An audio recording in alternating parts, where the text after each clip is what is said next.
I'll be going for Bud. You know, if he fight Canelo, I'll be going for him. I mean, I don't know if he's gonna win or lose, but I definitely be going for Crawford. I think if anybody can pull it off, he can pull it off. Do you feel that Canelo's gonna win? No. Really? No. So you would put your money on Crawford? Yes. You'd make money. I was almost 40 years old when I cooked this dude. Easy. Right now, I think Crawford is a little better than Mayweather, but Canelo have more experience right now. Errol Spence Jr. has talked about the highly awaited fight between Canelo Alvarez and Terence "Bud" Crawford, a clash that has boxing fans thrilled. Spence, known for being honest and understanding the sport well, openly shared his view on what could happen if these two top fighters face each other. With Canelo's strength and size matched against Crawford's quick timing and skill to adjust, Spence explained their styles, key strengths, and likely outcomes, giving fans a glimpse. What do you think of that fight? I think it's a great fight, especially at 160. I'm a guy that, you know, sucks down at 147. I mean, I really think that a lot of people see probably 80–70% of who I really am in 147 pounds. And I'm a guy, especially when I got the WC belt, it helped me go up in weight. You know, I had an IVF and the 10-pound weight limit after the weigh-ins and things like that, so it helped me out a lot too. But I'm a guy that outgrown the weight. You know, I'm just holding around because I want to be undisputed champion at 147.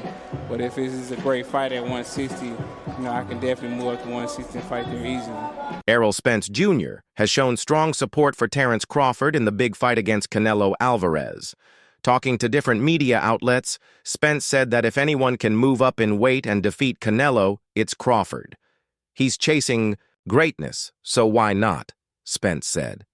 While he admitted there's no certain win, I don't know if he's going to win or lose. I mean, it could happen. I mean, why not? If Crawford want to challenge himself to be great, let him try to be great, you know. So, you know what I'm saying? I'm with it. So, you know, I'll be going for Bud. You know, if he fight Canelo, I'll be going for him. I mean, I don't know if he's gonna win or lose, but I definitely be going for Crawford. I think if anybody can pull it off, he can pull it off. Yeah. He's chasing greatness, so why not? Canelo came up to 175 and all that, and fought Kovalev and fought the other guy too. So I mean, if he can do it, he started at 147. So I mean, if he's doing it, why can't Crawford do it? This respect comes partly from Spence's own experience. On July 29, 2023, Terence "Bud" Crawford dominated him, winning by 9th-round TKO to become the undisputed welterweight champion, the first to hold all 4 belts in the 4-belt era. Crawford landed 185 of 369 punches, 50%, including 98 power shots, 60%, while Spence hit only 96 of 480 punches, 20%. Fans on Reddit pointed out issues in Spence's style, saying he kept his head over his front foot, and that Crawford's training was far better. In the end, Crawford's movement, switch hitting, and accuracy. See, this is the thing. Canelo's looking to knock Crawford out. Canelo's not going to try to outbox him. So Canelo could fall into the same position Errol Spence was in, trying to knock out Crawford and ending up getting clipped and embarrassed. Terence Crawford has given a clear warning to Canelo Alvarez. No excuses when I win. He confirmed there's no catchweight rule, showing he wants Canelo at full strength. I want him at his best. No excuses, Crawford said, so his win would be beyond doubt. The tension grew when Canelo pushed Crawford at a press event. Crawford hit back on social media. Listen, however they rate me, it doesn't matter. At the end of the day, we got to fight, and I'm going to win the fight. As simple as that. Can I ask you about if there's any rematch clause with this fight with Canelo? No, it's not. Is that something you pushed for? No, I didn't. And there's any weight restrictions to the fight at all? No, it's not. A lot of fighters would like to put on a weight restriction to this type of fight. Why didn't you want to do that? Because I want him at his best. I don't want no excuses. I don't want no, reasons why, he didn't feel good or anything.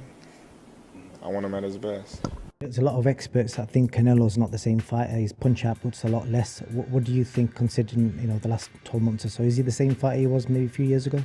I think he is. I just think, you know, he just wasn't up for the Skull fight. And I think, you know, different fighters bring different, you know, energies out of other fighters.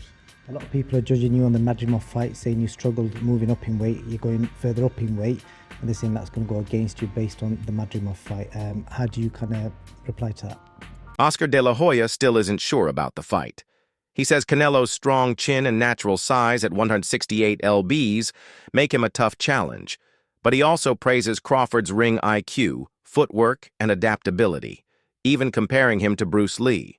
De La Hoya thinks Crawford's heart and smarts give him a real chance, but notes that in boxing history, a smaller skilled fighter has never beaten a bigger skilled fighter, keeping him on the fence. Canelo's toughness is proven. He's taken big shots from Sergey Kovalev at light heavyweight, traded hard uppercuts with Gennady Golovkin in 3 fights, and stood up to Dmitry Bivol's power without stepping back. That kind of punishment builds rare toughness.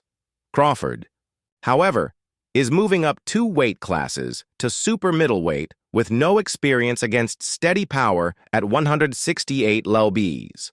Experts say his power and speed dropped at 154, and critics point out Dan Rafael kind of made a great point when talking about sizes, because he said if you look at them two together now, they look the same size.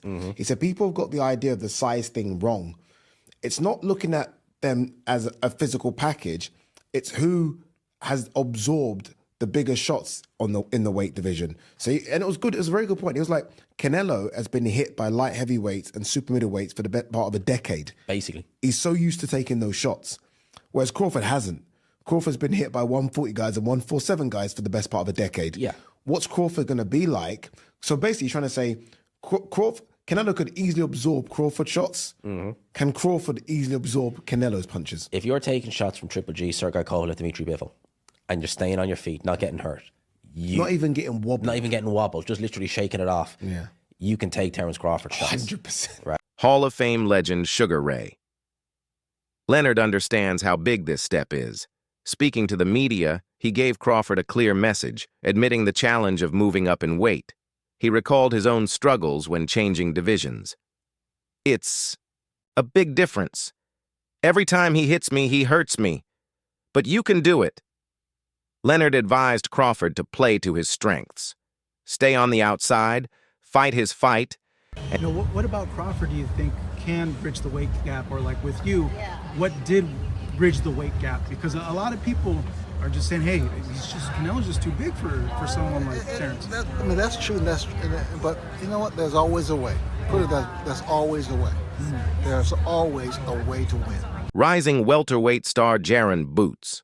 Ennis has warned Crawford that moving up 2 weight classes is risky without first fighting at 160 lbs. Ennis noted Canelo's proven knockout power, saying he's knocked down opponents who weighed over 200 lbs. While he respects Crawford's skills, Ennis believes the size difference is real and favors Canelo unless... But I think you got to lean more towards Canelo because, like I said before, he been putting big guys out and down. And Canelo not even really a 68-pounder. He probably really should be at 60, maybe. And he been hurting these guys. I think he be dropping these guys and things like that. So, and them guys be way bigger than him come fight night. I know that for sure. They be probably close to 200 pounds. And he dropping those guys like that. So, I don't know. You know, it's going to be a great fight. You know, the fans want to see it. So, you know, so be it. I think Crawford should take a warm-up fight, you know, at like 60 or like at least at 60 just to get his body, you know, the feeling of somebody a little bit bigger, you know, and things like that. You know, I know when you go up a weight, you got to, you know, develop that power and not develop the power, but like put that muscle on and be heavier and things like that. So he might not want to take a fight because he's trying to build up right now, but I think he should just to stay sharp and that way he don't have like a long layoff or anything like that. Amir Khan, who has faced both fighters in their prime, supports Crawford.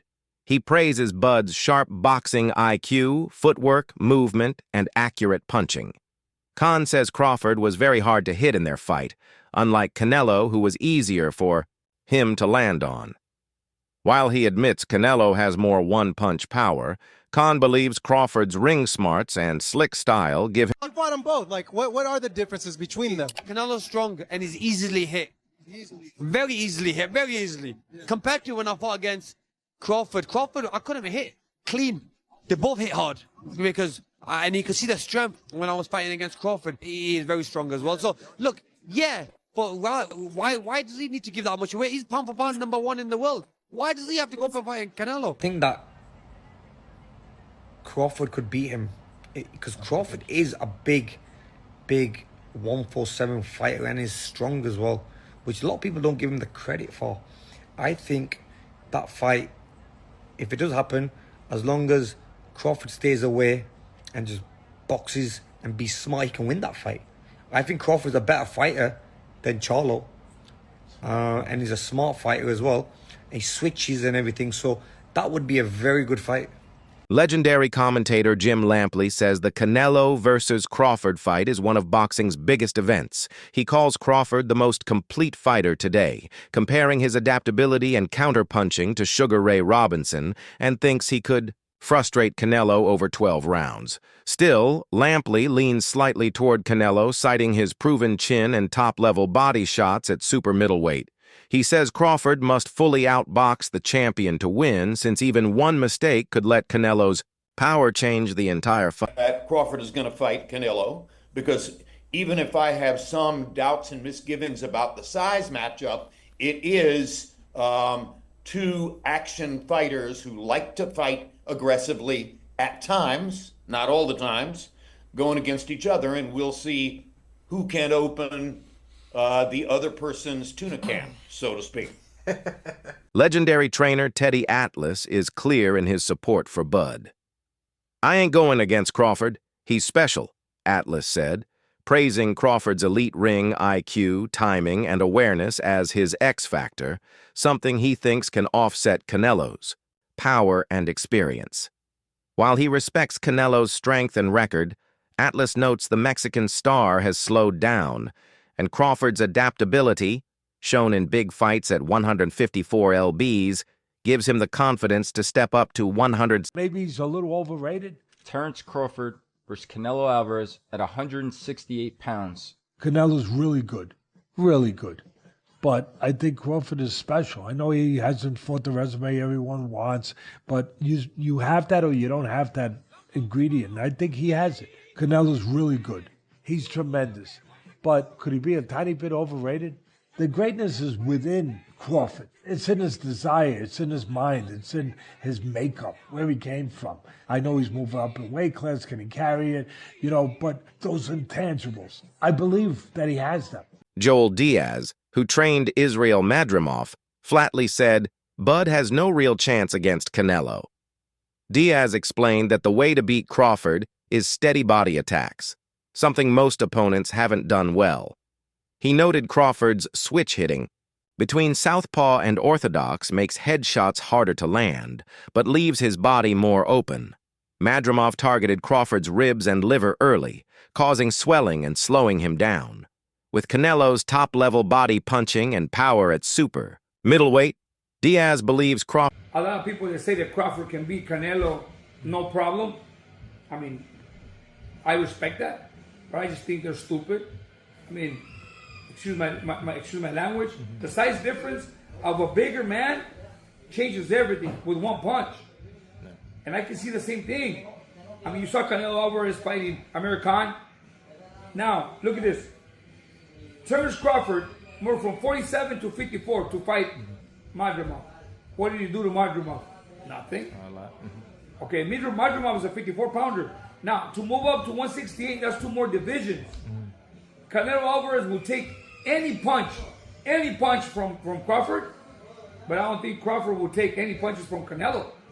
Remember, Canelo got hit by Triple G, the heaviest hitter in that division. And Canelo took those shots like a champ. I don't think Crawford has anything to beat Canelo. With the undisputed super middleweight title on the line, the fight has divided analysts. Some back Canelo's proven power and experience at 168 lbs, while others believe Crawford's sharp ring IQ and adaptability could make history.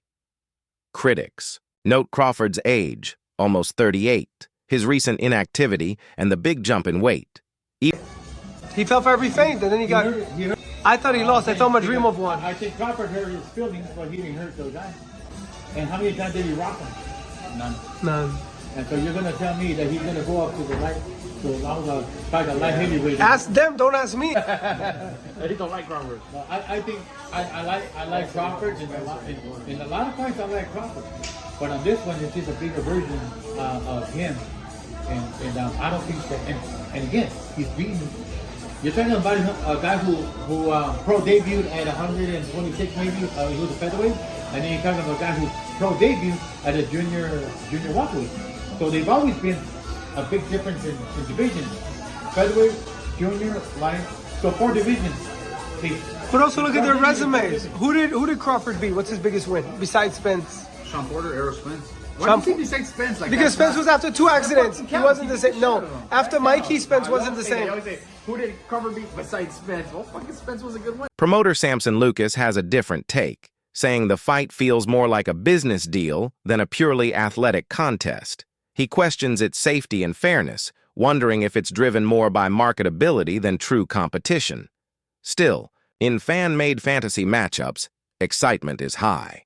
In one imagined scenario, Canelo starts fast in round 1, landing clean shots to the body and head. But in round 2, I've done other predictions where I say Crawford can possibly win if he capitalizes on what he's good at, being aggressive, being just going for it, going with the flow and just feeling it. If he doesn't feel himself, it's not gonna happen. But if he feels himself, and if Canelo maybe doesn't, who knows? That's the reason why I think probably Canelo is gonna win, because it's a factor. It really depends on these little things, but it doesn't matter because they're called excuses. Those things which are mentioned after a certain fight are just excuses. So whatever happens, happens. If Canelo loses, he loses. The mega fight between Canelo and Crawford has the boxing world buzzing. Some believe Crawford's timing and ring control could trouble Canelo, while others think Canelo's size and power will be too much for Bud. Whether it turns into a career-defining win for Crawford or another highlight in Canelo's Hall of Fame run, one thing is clear. This clash would be a showcase of skill. With like all due respect to Shane Mosley, sure. he just said that Terence Crawford was going to get watched by Canelo. I don't think his word is really worth that much. Do you think she need a year? No, she needs till January, February. That's the timeline. She needs 6 to 8 months. She said out of her own mouth that she's in shape. She can come back. She told me that I'm too small for her. I'm not skilled enough for her. She punched too hard. And if she comes to get me, I won't be able to keep her off me. So stand on that, take this $15 million, and come get your ass whipped. Terence got to be Terence, bro. He's a real deep thinker. He processed fights like nobody else. And he's processed this Canelo fight. He's seen it. He went through it 2 or 3 times already. He knows how this ends. You can tell the way he shadow boxes.